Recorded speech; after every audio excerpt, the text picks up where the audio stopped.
Gimo, Gizmo 17 Shawi. Azi, hello Shawi.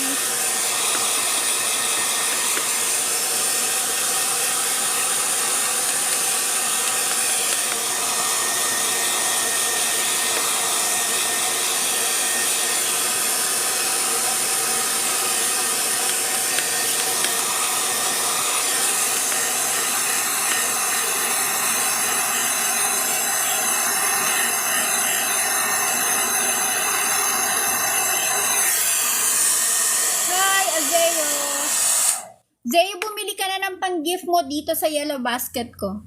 Ang pangit ng, ang pangit ng ano ko. Enhance. Yan. Bumili ka na, dali.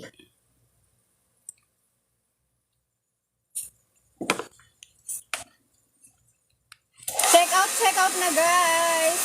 Coach Gary. Patap-tap naman po. Patap-tap.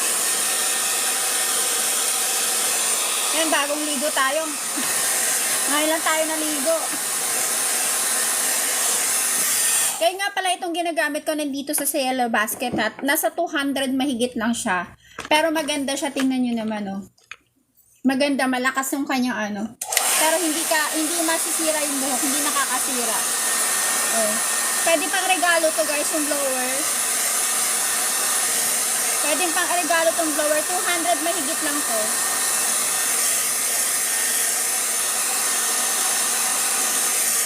Tagal ko na itong binili eh. Siguro mga 6 months ago. Pero tingnan mo naman. Intact pa siya. Maganda pa siya.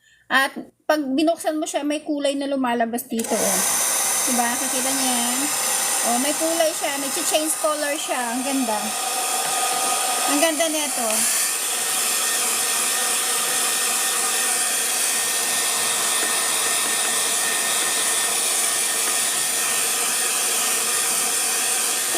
Mahigit lang to. Nasa 292 o 200 mababa. O gano'n. Basta hindi siya lalagpas ng 200 pesos. Hindi siya lalagpas ng 200 mahigit. Hindi siya aabot ng 300. Itong klase ng blower, no? Hindi siya aabot. Tapos yung ginamit ko ditong conditioner sa buho ko, yung hair mask. Naka-buy one, take one siya dito. Bali, 1,000 ml na siya. Tapos, FDA approved pa siya. Yung hair mask dito. Yung malaki, yung ganyan kalaki, tapos FDA approved, di ba? So, maganda siya. Pang matagalan niya na yun. Pwede po yun, guys, sa lalaki. Ang pangit ng ano ko ng effect. Mukha akong tangi. Sorry. Hindi ko kasi... Ayan. Try tayo. Wala tayong makeup. Tinatamad ako mag-makeup, guys. Hindi ko type. Wait. Natatamad ako mag-makeup. Ayoko, matutulog na kasi ako mamaya. Ayoko may pinapahid-pahid sa mukha ko pag matutulog na ako. Ayan na yung natural na mukha ko.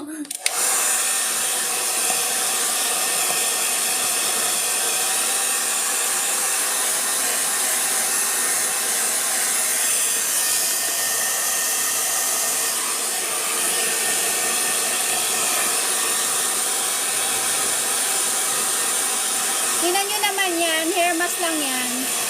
Tapos pag din-lower mo siya, ganito siya kabagsak.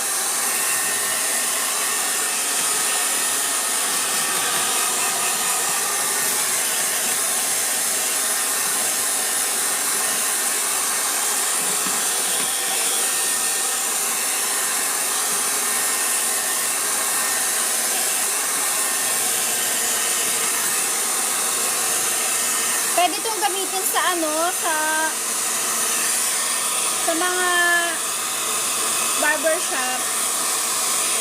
Kasi mura lang siya pero maganda yung quality.